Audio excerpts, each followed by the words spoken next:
Hey folks, it's Rob Flux here with another Sunday session, and tonight it's open mic night, which means it's your opportunity to ask me any question that you like and see if you can stump the guru. Now, in order to do that, you need to click on the link below and submit your questions in advance. And by doing that, that gives me a little bit of time to prepare so I'm not caught totally unawares. Now, today I've got a bit of a raspy voice, so please apologize. I apologize in advance. Please forgive me if I cough and splutter and a couple of things like that. But hopefully I'm going to give you some quality information in answering all of your questions. Now, that said, we got a ton of questions coming through today. We've actually got a mix of property development and also property investment questions. I got a ton of property investment questions today, which is a little bit surprising, but I did do 20 years of buy and hold before going into this property development game. So let's have a crack and see what I can do to answer some of those questions. Now, very first question comes from Sasha. So Sasha says, Rob, you're doing an amazing job. Thank you very much. And I love your work. I have a question. How likely is it that the local council will change the zoning of a site? For instance, I'm looking at a site currently zoned for medium density. How likely is it the council will rezone it to low density in the future? Thank you very much. Sasha, let me firstly talk about the zoning. Zoning is something that the local government, excuse me, I did say I was going to cough and splutter, is something that the local government plans for anywhere between 10, 20, and 30 years in advance. So they're not likely to change the zoning in a hurry. Now, they design it around some very key criteria around where they believe the growth nodes need to be, which predominantly are adjacent to or connecting of transport corridors. So you've got main roads, you've got busways, you've got train lines, those sorts of things. And then along the way, there's destinations such as train stations or shopping centers and that sort of thing, which the growth nodes then sit around.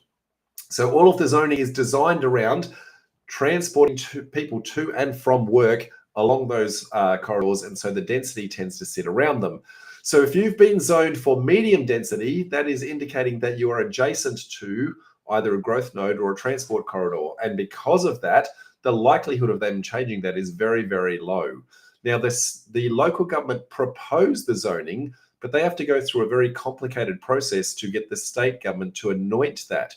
And that complicated process means draft legislation that goes out to the community. Community gets to have their feedback. That then goes up to state government. State government gives their feedback. They then amend whatever they think. They go back out to the community again, get their feedback a second time before finally going back to state government and it getting anointed. That process can take anywhere up to 2 years, and you'll have clear visibility of the fact that that is actually happening. It is very, very rare for zoning to be downgraded like what you're asking, going from medium density down to low density. Extraordinarily unlikely. It's more likely for it to be upgraded. Now, I get lots of questions with people saying, how do I get council to upgrade my zoning? You're the first person I've ever seen to ask it to be downgraded. So I'm going to say the likelihood of that is probably a great big fat donut. Not much chance of that being downgraded at all would be my guess. But the best thing that you can do is in your particular council, search for draft and depending upon where you're located, so draft zoning changes or draft, planning scheme or draft LEP or draft DCP, depending upon where you're located, it's going to have a slightly different name. But you search for draft in your council. That's going to tell you what is currently in the pipeline and what the chances are. That'll give you an insight into what's coming in the next couple of years. Anyway, hope that helps. Next question comes from Linda. This is one of the property investment ones. Hi, Rob. Looking for the best landlord insurance for a 1950 double brick house in Murray Bridge. What to look for in a policy. So firstly, I'm going to say I'm not going to recommend a specific policy. What I'm going to suggest is that you actually need to be talking to an insurance broker. The insurance broker is going to then assess your particular scenario and find the best policy that suits. I guess the insurance policy is going to come down to one, where it's located. So there's some premiums based on your postcode. So it might be a higher area, it might be a lower socioeconomic area, it might be flood prone, it might be bushfire prone, those sorts of things. That will indicate, a premium uplift or downlift based on locality. what the building material is made of. And as you said, in this instance, double brick, so the likelihood of damage actually occurring. The proximity of yourself to major intersections where, you know, cars can drive through intersections and things like that. Are you in a high crime area, those sorts of things? Are you in a flood prone area, etc.? And then lastly, what is the use case that you intend to use it for? So are you intending to live there as an owner occupier? Are you going to be renting that to a single family? Are you going to be renting per room to many people? Is it an NDIS type property? So the insurance broker is going to assess all of that information, and they're going to tell you the best policy that actually suits your particular scenario. Excuse me. This cough just won't go. I've been trying to shake this for 2 weeks, which is why we didn't run this last week, folks. I was just too crook. So hope that helps, Linda. I know it didn't give you the exact policy, but go talk to an insurance broker. Next question, Alex. Alex said, Alex has got half a dozen questions, all on option contracts. Now, I might first, because his questions are a little bit confusing, I might first just talk about what an option contract is. Then his questions will actually then make a little bit of sense. So an option is where a property developer wants to purchase a property, but it does it with a very special kind of contract, not your standard contract, but a thing called an option contract. Now, an option contract gives you the right, but not the obligation in order to purchase that property at a predetermined price at some point in the future. Consider it to be somewhat like a lay-by. You're lay-buying the property. You put down a deposit, you control the property for a period of time, and if you can add the value, and if the market is working for you, then you know what the buy price is, or what is called the strike price of the property. So that is an option contract. Now, they're great for controlling a property, adding the value, but de-risking the process. So if it's borderline that it's going to be profitable at the end, if you're not sure if the council is going to approve the development approval, if you're not sure the feasibility at the end until you got your DA approval conditions, you don't know where the market's going, all those sorts of things. So quite often a developer will pay a premium for an option contract because it's got a risk factor backed into it. So he can de-risk himself by going, well, I'm only going to invest the small amount for the development approval and know that I can run away if the deal doesn't make sense at the end of the process. But I know that if the deal does make sense, excuse me, I'm willing to lock it in. So that's an option contract. Now, that said, Alex has got half a dozen questions on an option. So the first one, why is the option always based on the valuation of so-called experts? Now, I don't know who you're referencing here of the so-called experts, Alex, but I'm going to say that's the developer themselves that are actually determining that valuation. What they tend to do is a top-down feasibility. They determine what is the finished product likely to sell for. I subtract the profit that I need to make in order for the financing to occur.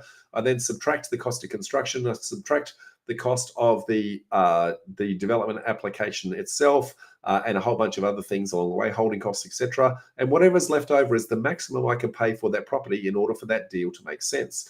So the developer tends to make that assessment. Now, they could get that backed by a valuer, but typically at the point of an option being signed, that is not going to be the case. But what they've got to do, they've got to make sure that the deal actually is a deal. And if the deal is not a deal, there is no point signing the option contract because the bank will never fund it, so that you won't get across the line. So it's usually as least humanly possible that they can pay because they want to make as much profit as possible. But there is a glass ceiling where the deal still makes sense. And at that point, the deal stops making sense. Now, Alex, it sounds to me, based on some of the rest of your questions, that you might be the vendor trying to sell the property under an option to a developer and you're trying to understand it. Okay, so why do options always favor the people taking out the option over your property? Well, because they're taking a lot of risk, Alex, in trying to lodge a development application with, excuse me, with an unknown outcome as to whether or not they'll get that development approval across the line. They don't know if the cost of construction is going to go up and still be feasible. They don't know where the market's going. They don't know if interest rates are going to come down or go up. There's a whole bunch of variables. And so what they're trying to do is they're trying to minimize their risk exposure I guess, in order to, determine whether or not, once they have certainty in the deal, whether or not it's willing to go forward. Now, for you as the vendor selling the property, you get a free development approval. So that should uplift the value of your property. For some strange reason, if they choose to not go ahead, you didn't pay for the development approval, but you've now improved the value of your property. So it's one of those things where both people get an uplift out of the process, but it's just not as clear from your side of things that that's the case. Next question you've got: what get out of the contract clauses for the property owners exist in an option agreement? There is none. The whole point of this, Alex, is you are giving control to that person for that period of time. Now, the only thing that you've got, there are two different kinds of options. There is one called a call option. That's where it's one way in favor of the purchaser buying that off you.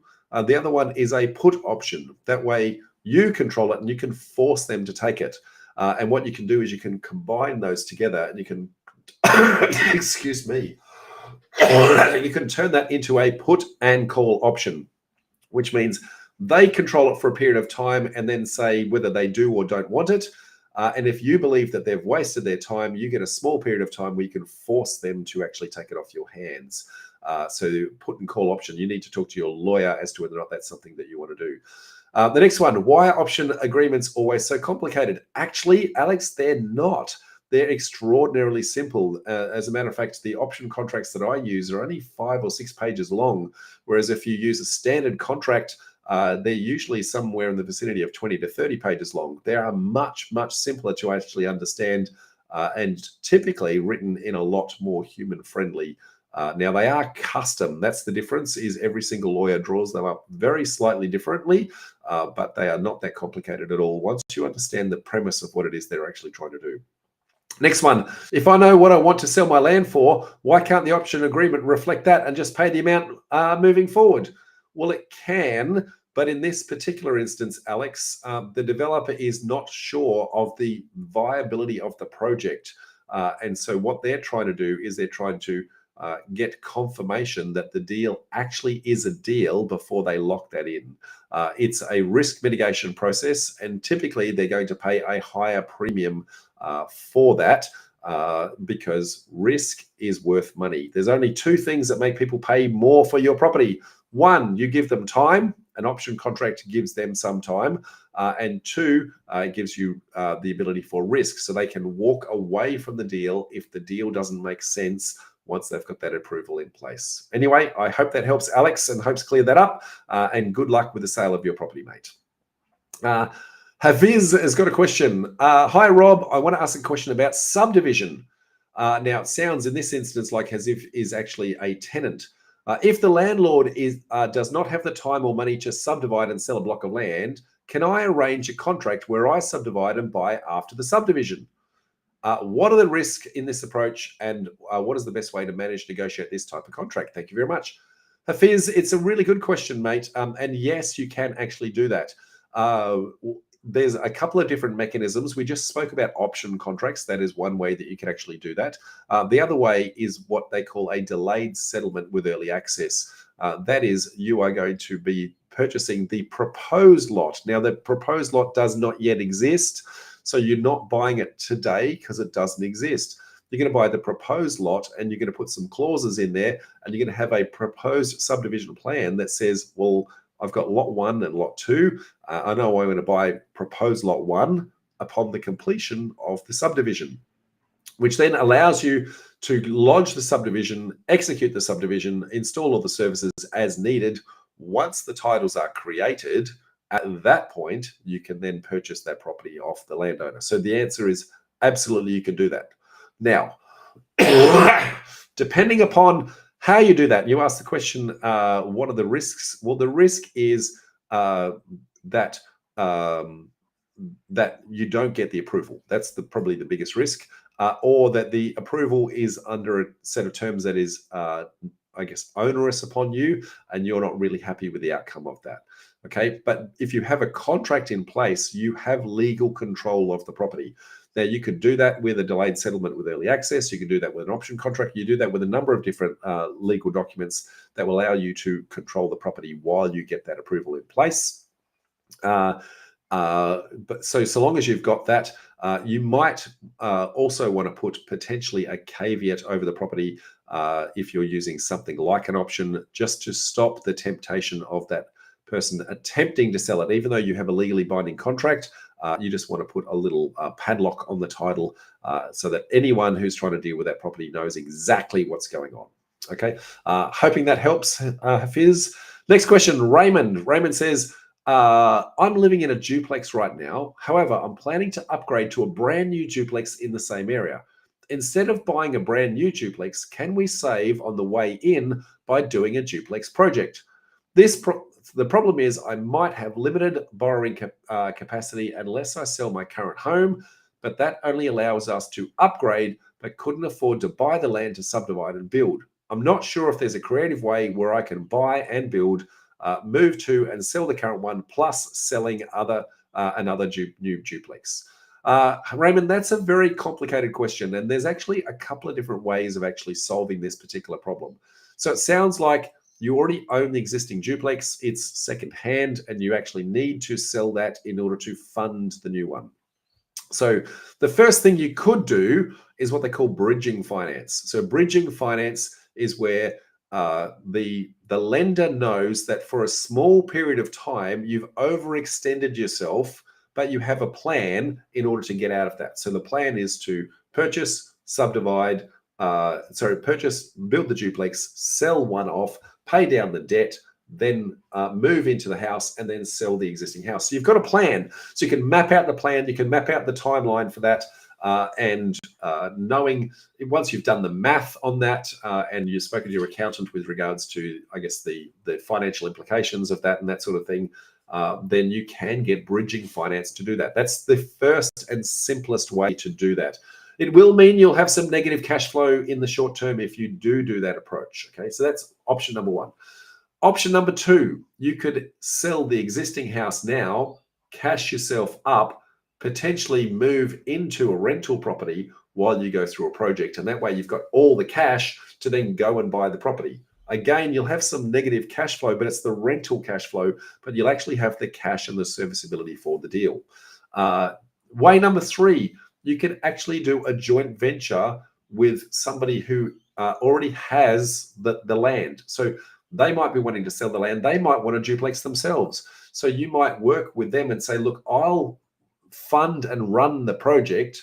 I'll give you one side and you give me the other side. Now, because they are already the owner, you don't need to buy it off them. You only need to buy one half of it off them.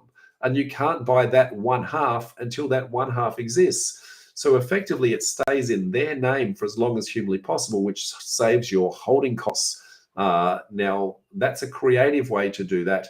And then what you can do is sell your property as you move into the other one. And again, you may need some bridging because it might be for a couple of months while you're selling one over the other.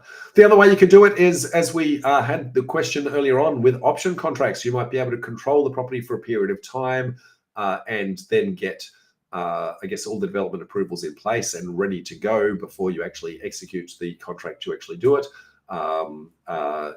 But before you actually construct, you will need to settle on the property. So there will be a period of time where you will need to be funding the two properties at the same time. Again, bridging finance, but this time it's for a much, much shorter period of time.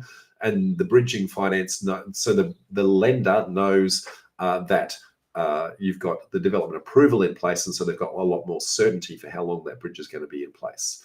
Probably the last way that I can think of off the top of my head would be what is called a delayed settlement with early access. So you might pay a little bit more for the property, but say that you want to settle it in 18 months' time. And in the meantime, you're going to, I guess, do the entire development approval and construction in those 18 months. Now, why would they let you do that? Because you're paying a little bit more for the property. Now, how can you pay more for the property? Well, you don't have the holding costs for those 18 months. You're not paying interest rates, you're not paying land tax, you're not paying stamp duty, that sort of thing. So effectively, your feasibility and your cost stays exactly the same, but you're giving it to the vendor rather than giving it to the bank, and rather than giving it to the Office of State Revenue, and rather than giving it to council. So there's a lot of different ways that you can actually solve that, Raymond. It really comes down to, I guess, when you go to purchase the property, what is the vendor's situation and what are they looking to do in order to exit the deal?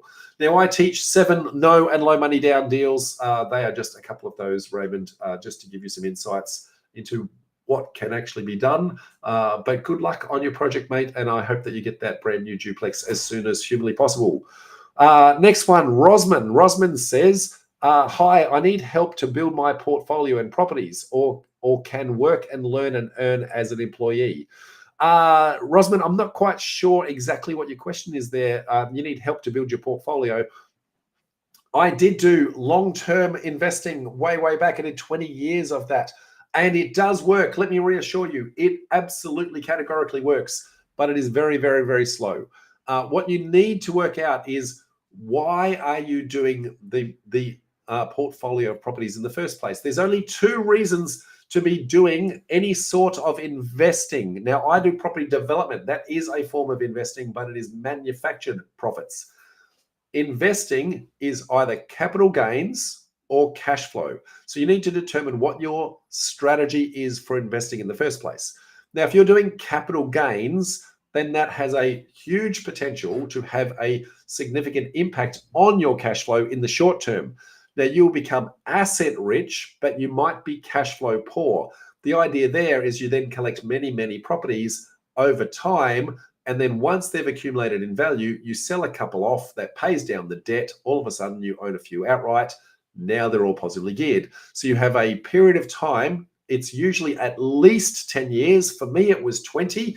But I'm going to say most people are probably in that 15 to 20 year mark, where before you can actually comfortably start selling down properties. In that case, you need to collect as many properties as humanly possible. The problem with that approach is, because of the negative cash situation, it's hard to accumulate the second property, the third property, etc., because your serviceability won't fund the debt. And so you start hitting glass ceilings in actually doing that.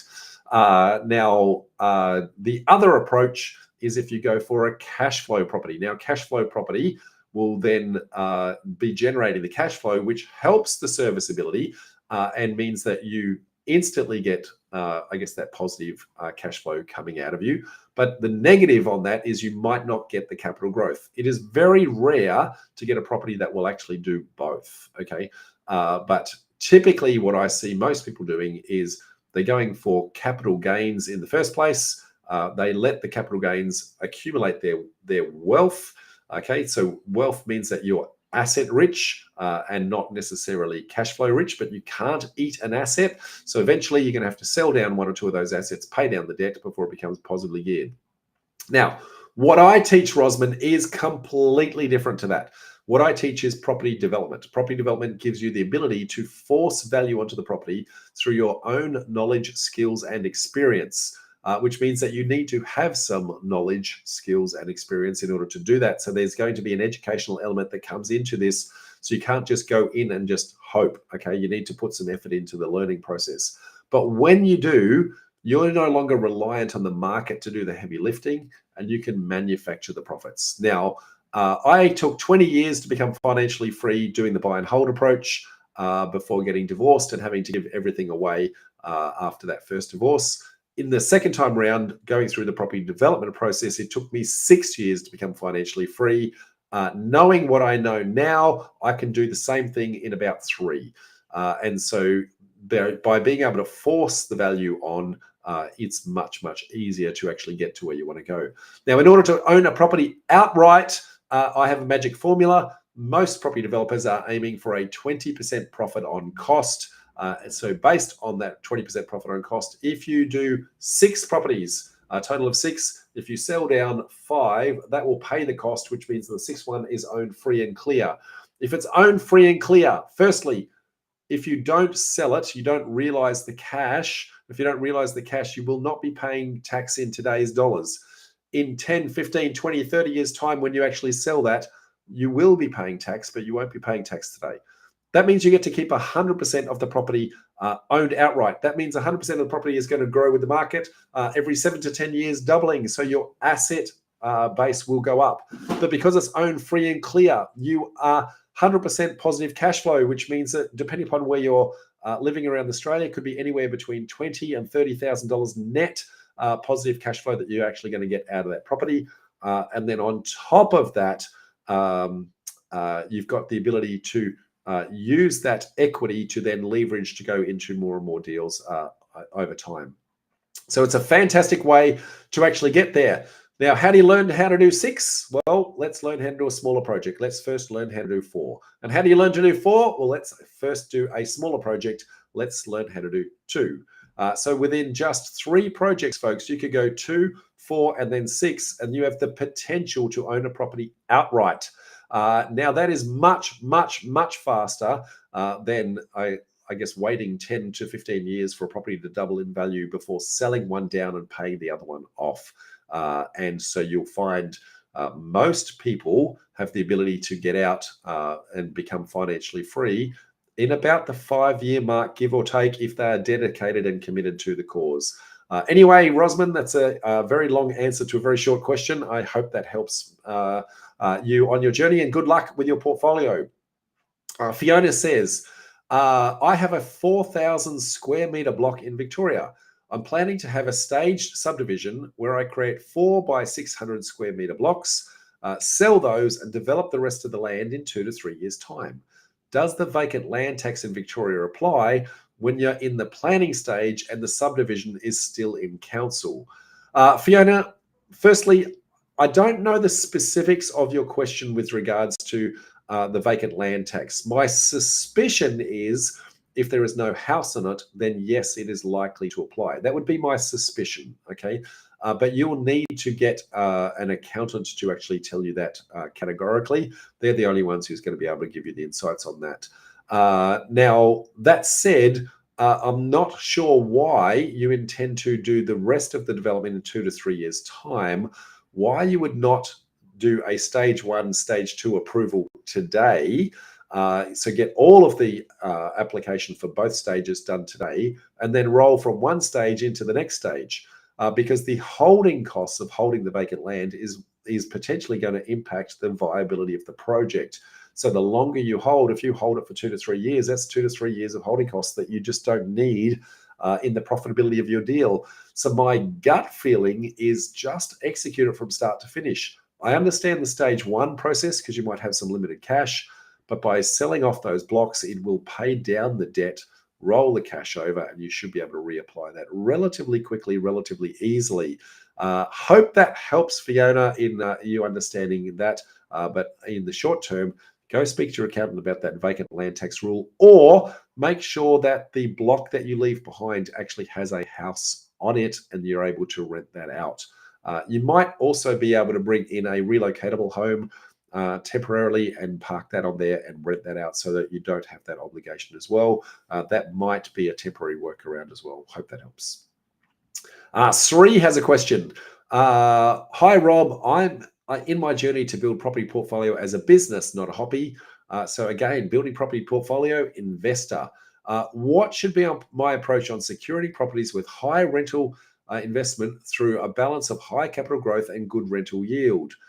And then what is an objective to build my property portfolio? I should wait for equity and keep building up, or stay unused as dead money, or should I purchase and keep repeating? Sri, very complicated. I've actually answered most of this in my previous question that I answered a couple of minutes ago to Rosman, which is the 2 different approaches. There's the capital gains approach, or there's the cash flow approach. It is very rare to get properties that will actually do both and do both very well. You might be positively geared, but it might only be $1,000 or $2,000 a year, which is not going to move the dial with regards to getting you financially free quickly. Okay. The only times that you're going to have anything that remotely resembles that is where you are in a much higher risk type environment, such as mining communities and things like that. And they're very, very volatile. So you don't want to be going into those sorts of areas. And I've seen many, many people burnt doing that. I guess for me, I use investing as the resultant outcome of my property development process. So I manufacture my profits. I get to keep my stock as profit, and then that becomes my long-term holding asset afterwards. That way, I can put some cash in, do some work, use my sweat equity, and then sell down the debt, sell down some stock to pay off the debt, own a property outright. That becomes cash flow forever and ever.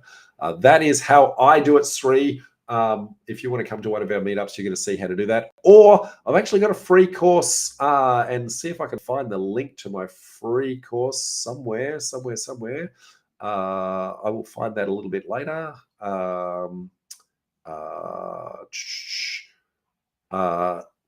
I can't find it, so just give me 2 seconds while I type it in. So free course, whoops, if I can spell.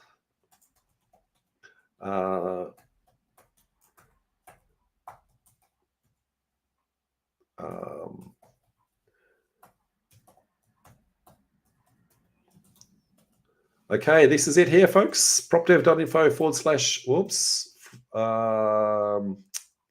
This one here. Free course is propdev.info. Whoops, typo. I'm terrible. Having a bad day, folks. Try this one instead.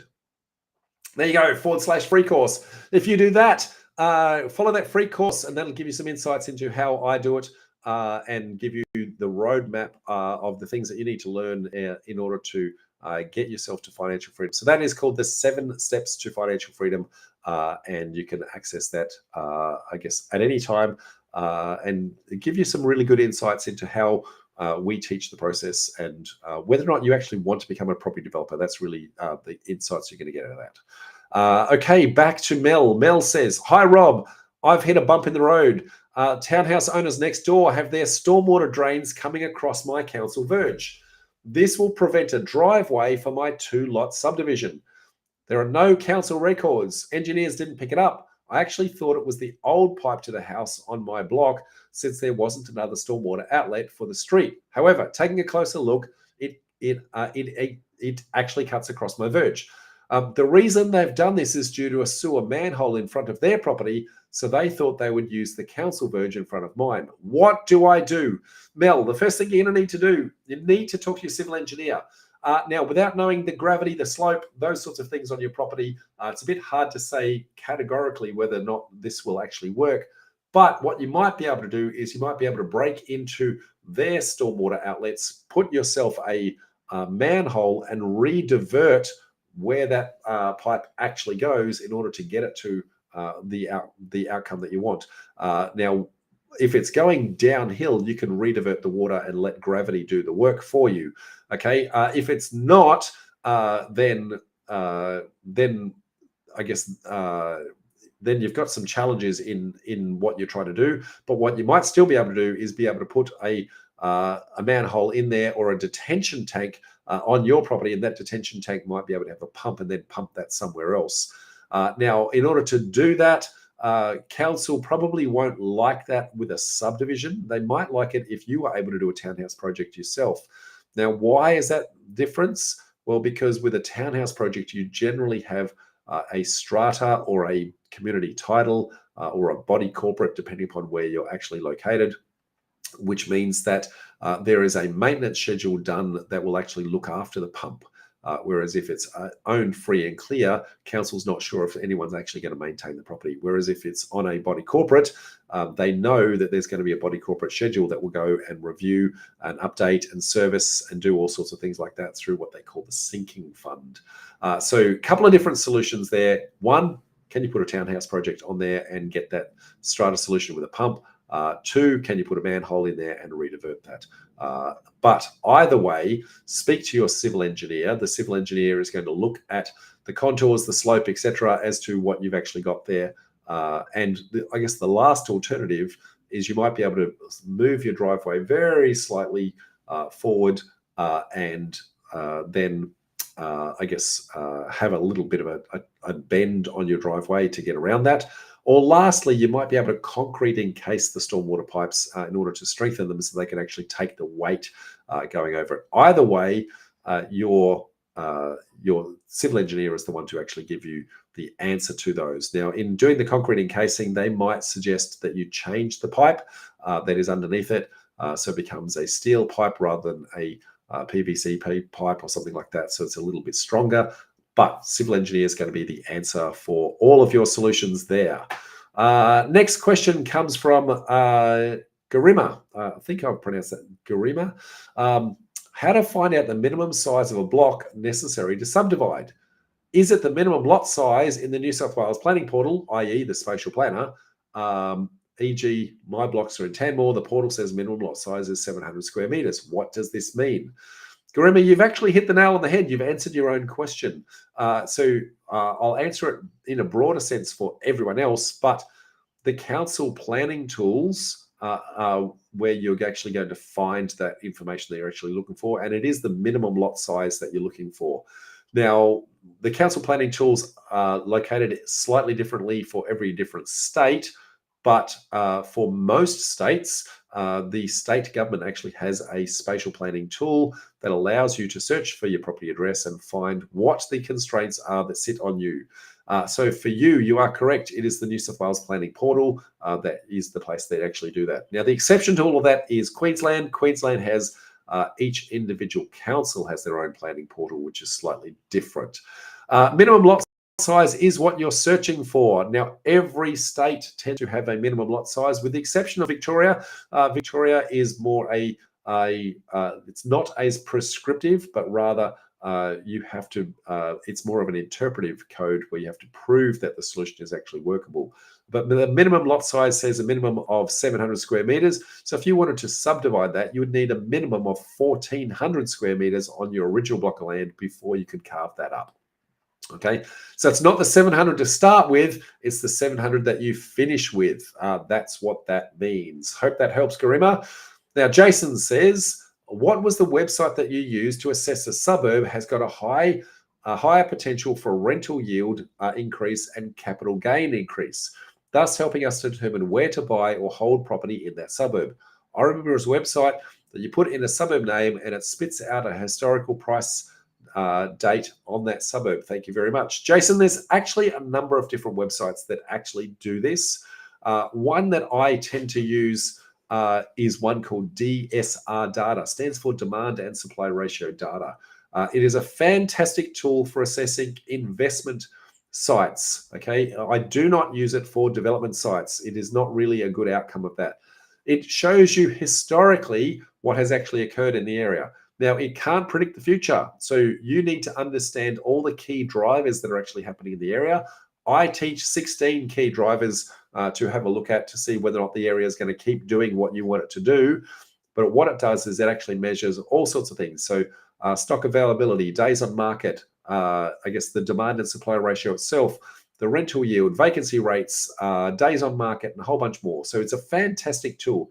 It is not a cheap tool. It is quite expensive, and it tends to be something that you want to check in on every couple of months, but having a monthly subscription on it is actually quite expensive. I use it because of the fact that I guess doing all the students and mentoring and that sort of thing, I use it on a very regular basis to assess many deals for people who already have some stock to help them to understand whether or not they're performing well. But it's not something that as an investor you may want to have for a longer period of time just because of the expense. So great to do that initial assessment and then from there see where you go. Next question, lucky last question for the day, folks, comes from Ursula. Ursula says, hey Rob, a while ago Rob introduced a new finance platform which would finance the gap between the first mortgage loan and the actual cost. Has this been established? Can we assess the funding model? If not, when do you think you'd be ready to launch?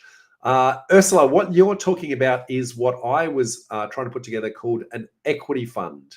Now, equity is, when we talk commercial lending terms, equity is what in a residential term you would call a deposit. Okay, so in many instances, I find developers that are doing many projects don't have enough equity to do multiple deals at the same time.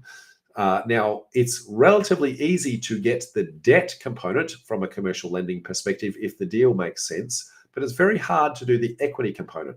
So we were looking to put together an equity fund. The legals that sit around that require an AFSL license, Australian Financial Services License. We've gone a long way down the path to actually get those licenses. It is quite complicated, it is quite expensive, it is quite time consuming to actually do. So it is a little way off before actually being able to release that. But when we do, the idea is that we can then participate in your deal and help you to execute more projects at the same time. Now, at this point in time, I don't have a timeline that I can say categorically and comfortably, hey, it's going to be released on this particular date. But what I can tell you is our intentions that we want to release that. I'm going to say somewhere in the 6-month mark, that sort of mark from here today. But there are many, many obstacles for us to jump in order to get there, including I've got to set up a whole new business model. So I've got to have staff to assess the deals.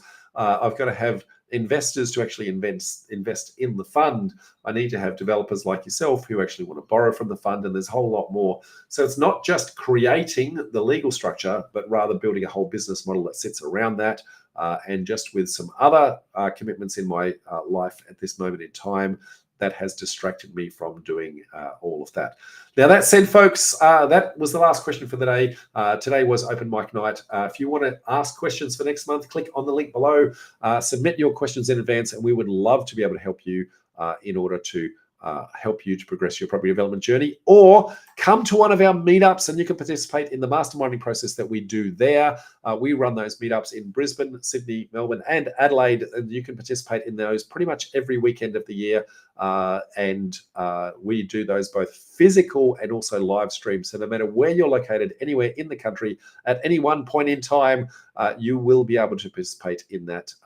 And so we look forward to seeing you at one of our upcoming events. Until then, folks, I'm going to say bye for now. Bye.